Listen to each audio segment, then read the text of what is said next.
Okay, so if you are hearing my voice, you should have had time to read the definition of experimental probability and hopefully answer the question above. Hopefully it's about 3 minutes after the bell and we can get started with this lesson. Just a heads up, how this is going to work is I will run through the lesson essentially, pausing at various points, at which point the video will pause and you will have time to work. Then we will go over answers and continue forward in that manner. When we get to the end, there will be an assignment for you to complete. Whatever you do not finish in class will be homework and will be checked when I return on block day. So let's go ahead and get started. Hopefully you have met Mr. McClure already. Thank him for filling in for me while I'm gone. Anyways, that's enough rambling to start with, so let's get going.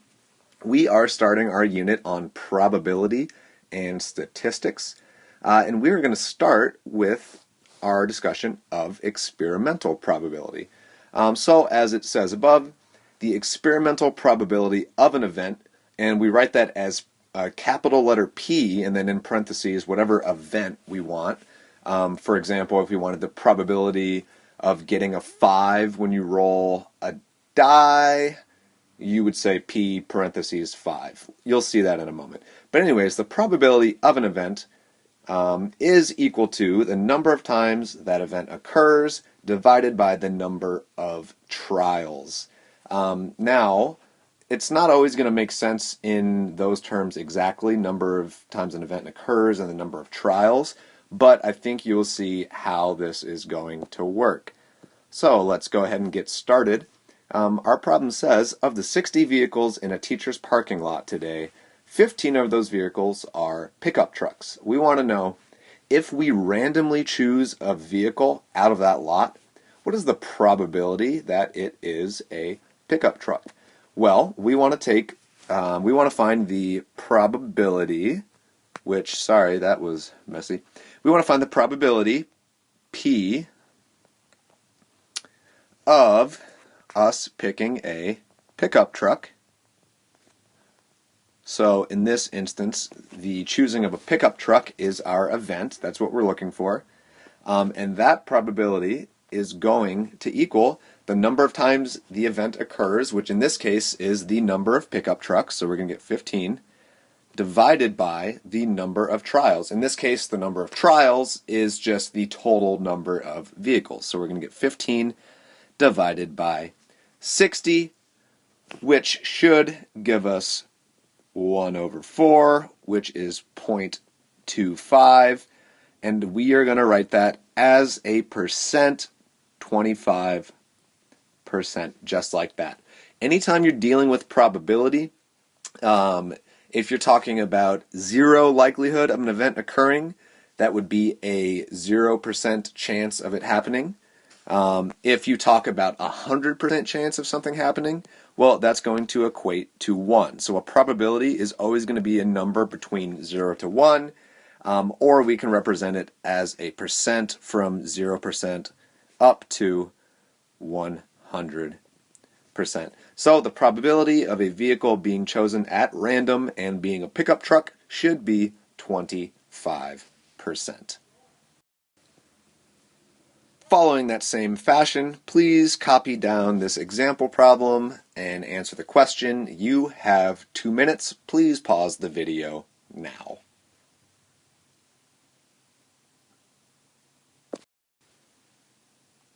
So in this problem, we're told that a softball player got a hit in 20 out of her last 50 times at bat. What is the experimental probability that she will get a hit in her next at bat? So again, experimental probability, we're talking about something that is based off of examples that have happened in the past already. So we're basing our prediction off of what has happened so far. So we know that this person, out of the last 50 times she was at bat, she got a hit 20 out of those 50 times. So we can say that the probability of her getting a hit is equal to the number of successful outcomes, 20, divided by the total number of outcomes, 50. which again is going to reduce to a nice fraction, 2 out of 5, which is 0.4 as a decimal probability, again, a number between 0 and 1, or as a percent is 40%. Now remember, if you're going from a from a decimal like 0.4, if we want to take that and convert it to a percent, you need to move that decimal place 2 places, fill in that 0 there, and we'll get 40% in that manner. So you're always moving that decimal 2 places to the right to go from a decimal to a percent value. Cool. So that should be that one. Let's keep moving forward. Again, we are just now starting our unit on probability and statistics.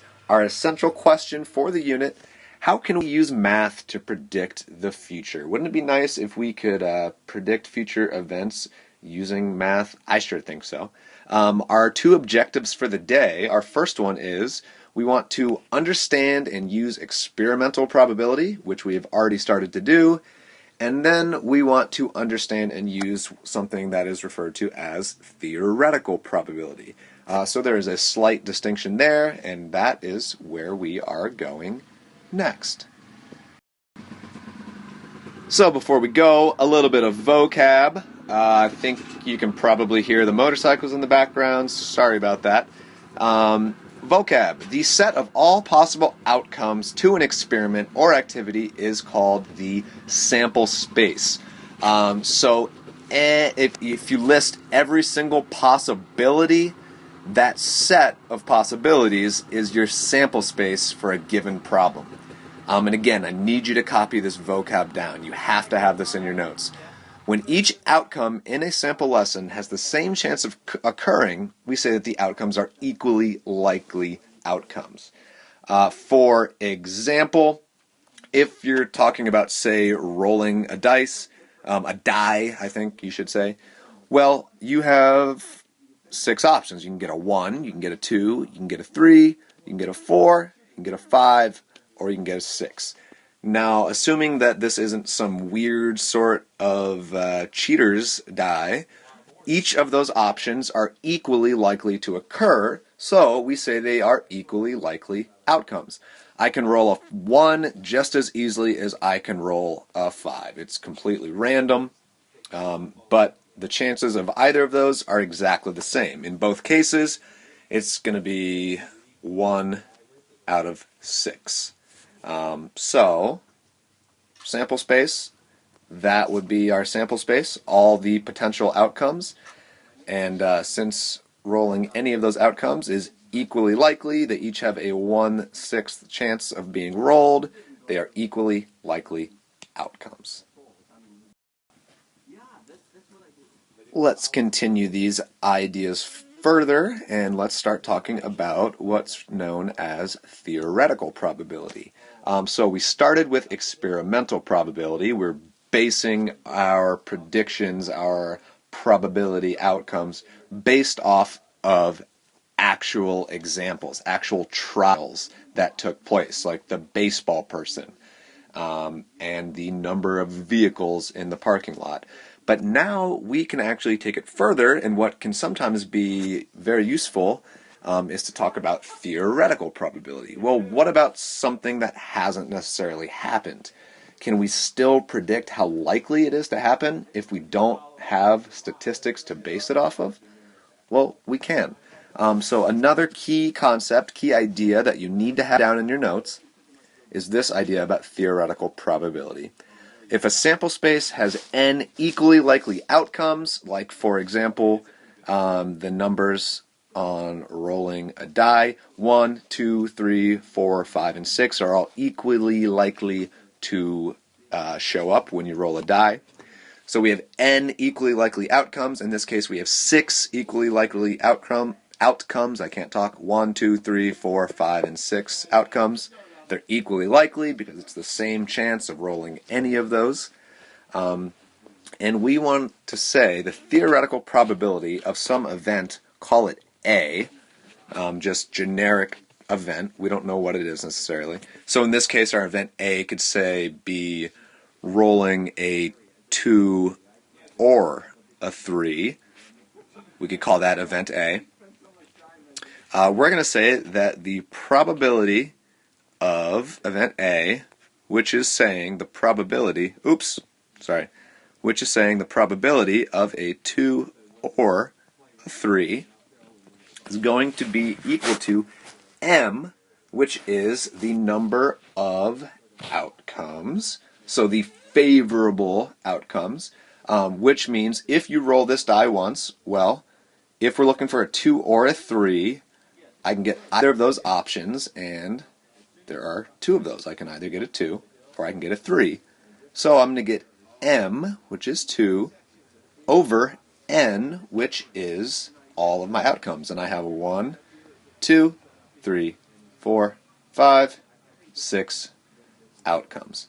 So the probability of rolling a 2 or a 3 is going to be 2 over 6, which I can reduce to 1 over 3, which as a decimal is 0.3 repeating, which is roughly 33.3%.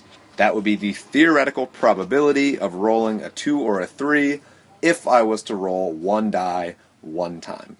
Now, I didn't have to do any actual testing of this to figure it out. That is the difference between theoretical probability and experimental probability. I could have rolled a die a bunch of times. Say I rolled a die, 20 times, and I got a 2 or a 3. If I added those up, maybe I got 7. And then I could take 7 over 20 would be my experimental probability. But this is theoretical probability. Theoretical probability is essentially saying, hey, this is what should happen, whereas experimental probability is saying this is what will probably happen based off of what has already happened. So there's an important distinction there.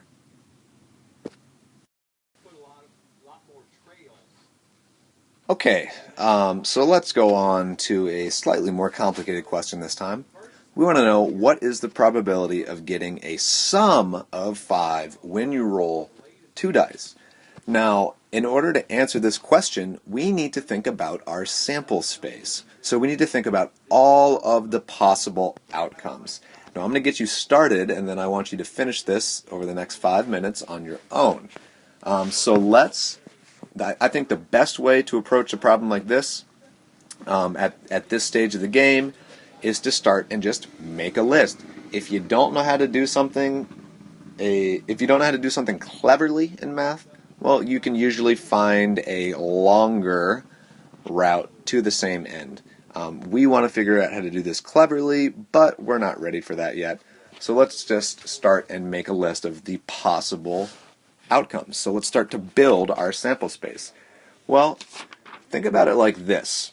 We're going to roll 2 dice, and we're interested in the sum.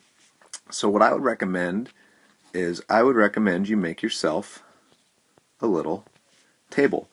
We can have the first die, the second die, and then the sum. Now you can start listing them all willy-nilly, but I would recommend trying to have some order in this. So let's think about this. We're going to roll 2 dice. I don't know how to say that. We're going to roll 2 dice, and so you can think of it in terms of, well, what do you get on the first roll, and what do you get on the second roll, and then what is their sum? So, like I said, try to have some order. I like to list it like this. Well, I can get a 1 on the first roll, and then I can get a 1 on the second roll, and my sum is going to be 2. Well, let's keep that first roll the same. Let's say, okay, well, I can get a 1 again. Well, instead of getting a 1, I could get a 2, and then my sum would be 3. And I'm going to keep that going until I've listed all of the possible outcomes if I roll a 1 first. And there's going to be 6 of them. We're going to get, if we have a 1 for the first die, for the second one, we can get 1, 2, 3, 4, 5, or a 6. And then continue your sum column. We're going to get 4, 5, 6, and 7.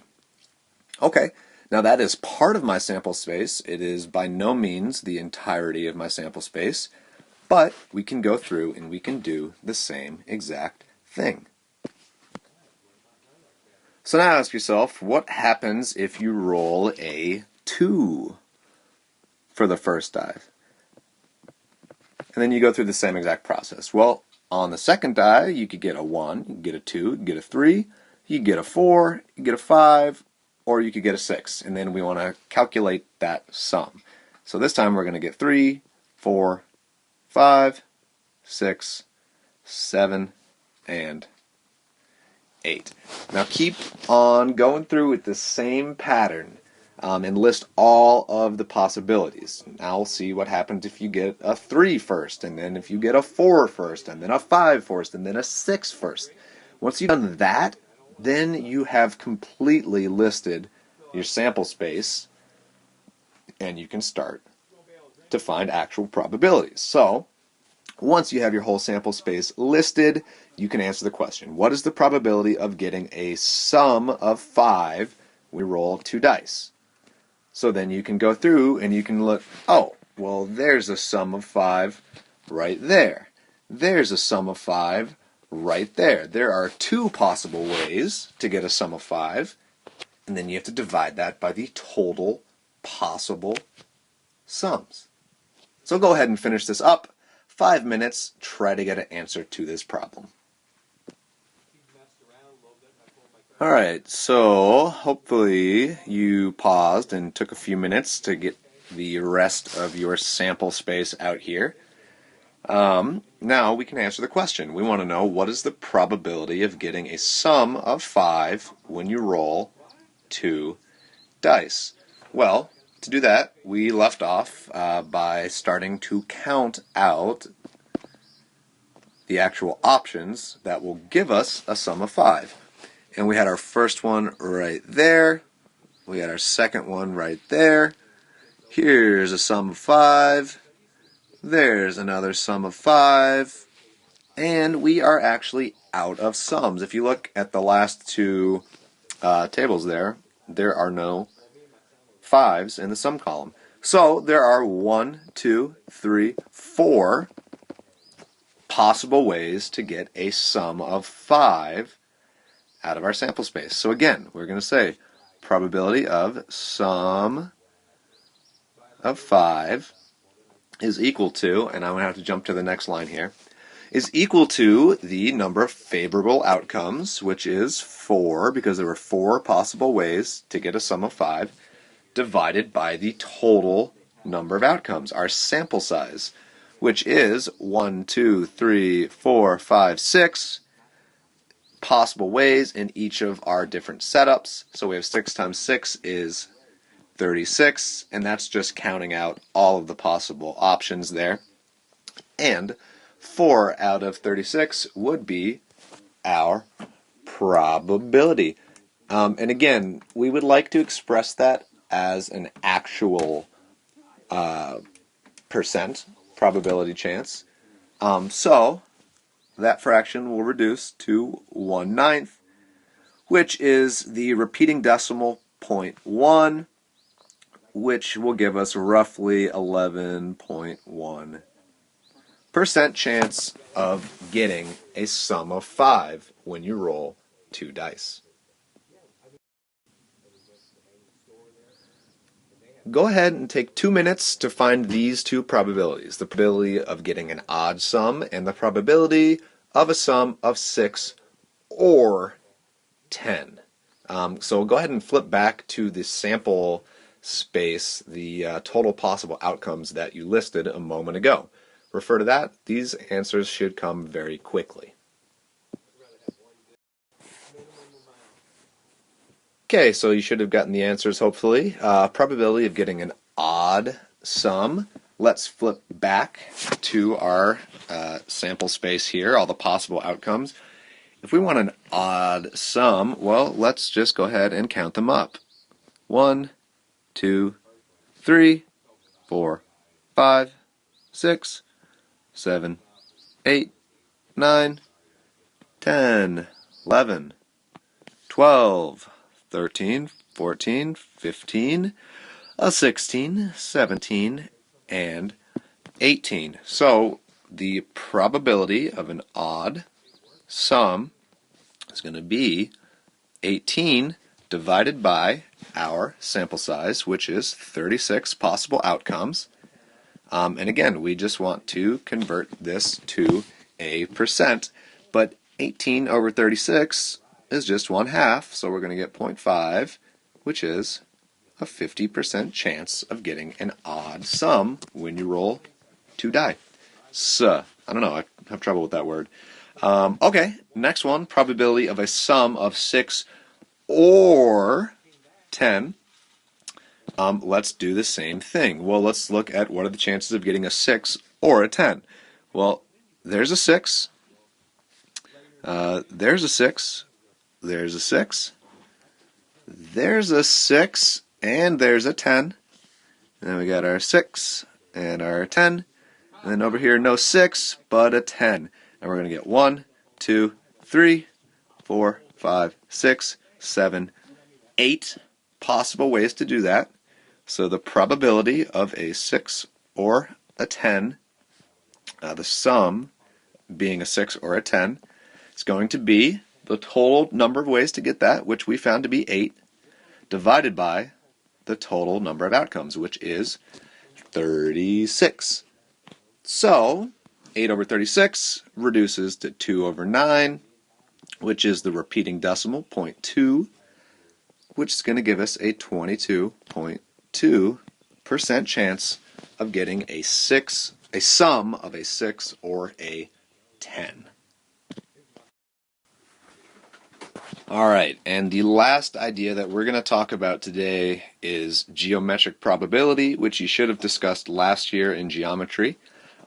We want to know if a pitch is thrown and it is definitely thrown inside the strike zone, which is that entire yellow rectangle right there, what are the chances that it is a high inside strike? And our definition for being a high inside strike is that it is in that red region right there. Now, geometric probability, very similar to theoretical probability.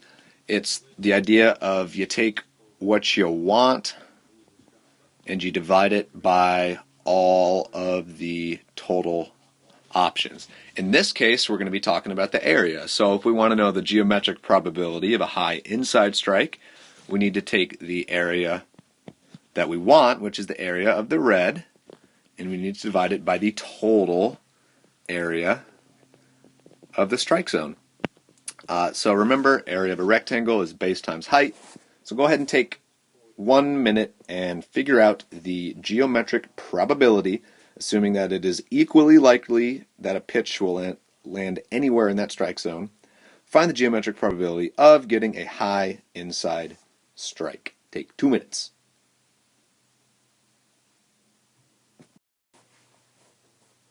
All right, so let's find the probability of the red region. That's just a rectangle, the sides 4 and 6. So the area there is going to be 4 times 6, which is 24. And our units, we're talking about inches squared. And we need to take that over the entire area of the strike zone, which we're going to get area of that strike zone. We have a larger rectangle that is 17 by 22. So we're going to get 17 times 22, which is some number that I don't know. 17 times 22 is 374. And again, our units are still inches squared. So to find the geometric probability of getting a high inside strike on this batter, you would take the area of the zone you're looking for, which is 24, and you would divide it by the area of the total zone. So again, it's the same idea of taking the favorable outcomes, or in this case the favorable area, divided by the total number of outcomes, or in this case the total area, which is 374. And again, plug that into your calculator.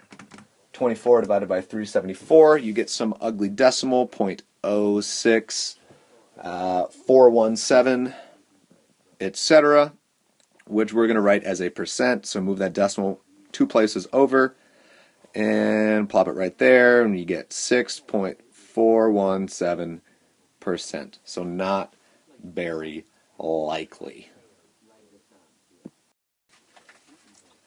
So now, why don't you go ahead and get started on your homework? It is a worksheet that Mr. McClure will hand out to you. It should say 11-2 practice on the top.